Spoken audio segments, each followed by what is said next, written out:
Sir, it's so good to have you today in our program. Can we have a little bit of your profile? My name is King Jibe. I'm popularly known as King Jibe.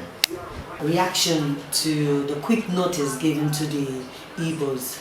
When I read the news online, I knew it was some miscreants that were trying to, instigate troubles, between the Igbos and the Yorubas. But we've come a long way anyway. The Igbos and the Yorubas are like twin. And besides, both of us are from the southern region, whether west or east. We are all from the south. So the earlier we understand ourselves, the better we, cohabit together. So when I got the news and I called some of the Igbos elite, concerning what we're seeing online, and they quickly made a press conference and they were able to address the issues. And I think it's a good thing. The NSAS protests, you know that so many people lost their businesses and the damage during the aftermath of NSAS protest. What do you think you would give as an advice to the government to be able to help people that have lost so much during their businesses? Quite unfortunate. I would say the government have not been a good father. Let me start with this.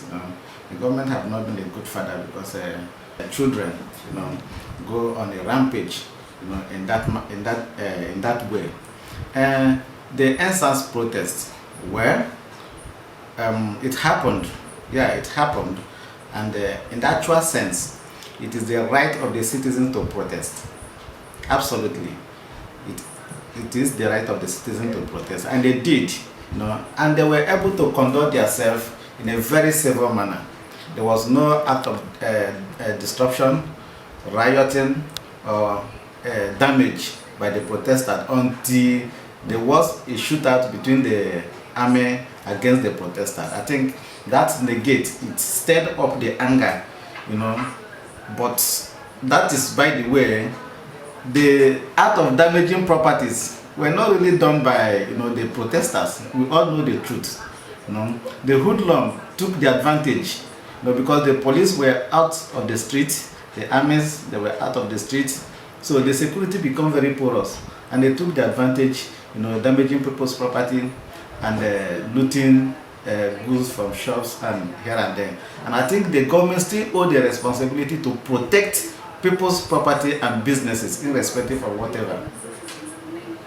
So now you're saying that it is a responsibility of the government. Absolutely, it is. To provide for those people that yes, because they owe every citizen of Nigeria the responsibility to protect life and properties. Yes.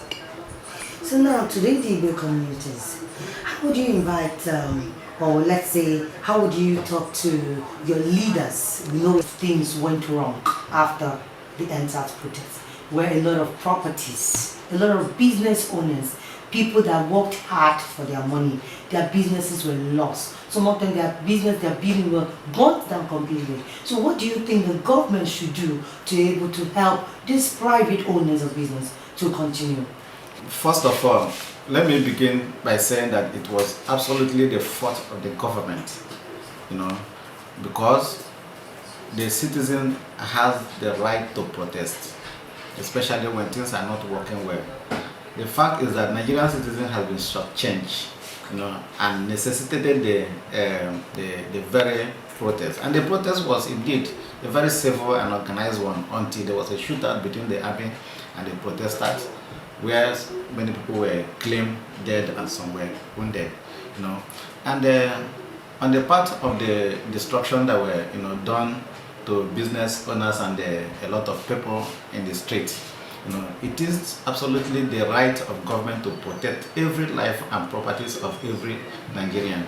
So those people that their properties were destroyed, the government should be able to compensate them adequately, because the government also have failed in their duty to protect their lives and properties. What advice or what help is the SZs and the leaders in the Indigo community doing to help the youths in the land? Well, the Igbos are very industrious people, as we all know, across the globe. And they used to say when you go to a country or a state or a community and you could not find an Igbo man, you should run away from that very particular place. The truth is that we that come from the southeastern Nigeria, We've been doing our very best since the end of the Civil War to rebuild not just ourselves, to rebuild our state. You know? And it's a kudos to every Igbo man. If we were waiting for the government to come in, maybe it would have been, far back than what we are today. After the Civil War, 20 pence were given to, pounds to the richest Igbo man to start up life again. It's a difficult situation. But because we are, born entrepreneurs, we are hardworking people, and if any Nigerian is a Nigerian, it's an Igbo man, because an Igbo man will go to a state, reside there, get settled, build houses, cohabit with everybody, peacefully develop the place as if he owned the land, So, and I think it's a good thing on the part of the Igbos. It is a good thing. But I'm also talking to the Ohanese, which I'm also a patron. You can see my award, as one of the patrons of the Ohanese in the Kokoafricatv LCDA. And we are having meetings constantly how to, try to organize ourselves. I think this is where we are lacking behind. We need to organize ourselves so that we can move forward as a people. Need an urgent intervention.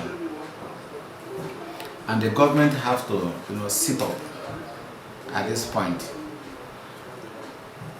Politics aside, it's important that, the central government sits together to address the numerous issues that are facing them on their faces. It's time we, stop playing a hide and seek game with our policies in this country.